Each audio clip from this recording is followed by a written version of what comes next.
Good morning to those who listen. It is May 11th, 2018, 1:28 a.m. And somehow I missed this story earlier today. I was getting ready for work at that time, and then everything else going on. But this, I think, is my prediction. Not the war for Israel, but I think this is it here. With the opening of the new U.S. Embassy in Jerusalem set for next week, Hamas is promising a bloody finale to the weeks-long March of Return protest. Hamas leaders have just delivered a chilling rally cry to hundreds of Gazan youth. They say that when the protests reach their climax next week on May 14th, their leaders will be ready to die for a decisive end to Israel's blockade of the Gaza Strip.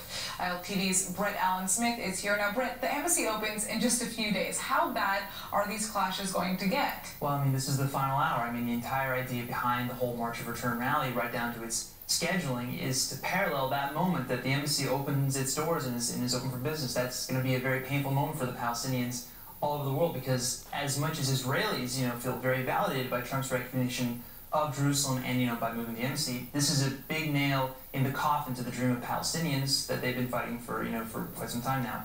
And Hamas is providing the, let's for better lack of a word, better say, the more aggressive outlet for that anger. And you can be sure that Hamas wants a big, maybe even bloody finale to those protests. Well, as you touched upon, the opening of the embassy in general is hugely controversial. That's because most of the world's nations have widely held that the fate of Jerusalem should be left between Israel and the Palestinians to decide for themselves in peace talks. The city is obviously sacred to both parties for religious reasons. Sure, and reflecting that controversy is the fact that, next week's ceremony is going to be a fairly one-sided showing. The rumor is that European diplomats are actually going to skip the foreign ministry's big event altogether as their own show of protest.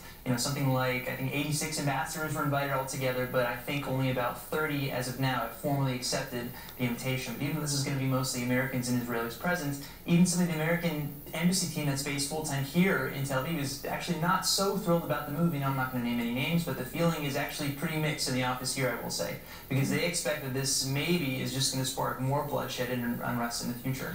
Well, what about reports that say Hamas is actually seeking a long-term ceasefire deal with Israel? Right, so those rumors are looking more and more concrete, actually. Nothing's going to stop Hamas from finishing this March of Return rally next week. An unnamed Western country is, though, apparently already brokering some kind of talks on both the Hamas side and the Israeli side. But Israel is definitely not going to consider much of anything, even big promises like Hamas is supposedly making, until these weekly clashes are over. And the fact that these talks are happening at all means that Hamas may really be running out of options here. Either way, next week will be a major week for history, Sure. so let's hope it can pass without any further bloodshed. Sure. Thanks for the update, Brett. Of course.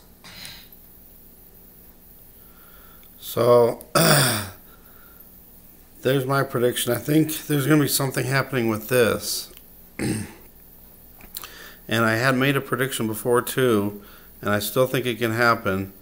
They're going to be worried about this. They're going to bring in UN troops to help protect the area, help protect the border, help protect this ceremony that's going to be happening with the U.S. Embassy opening.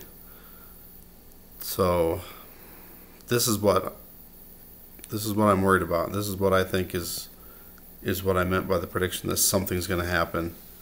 It's going to be this. Thanks for watching. Thanks for subscribing. God bless.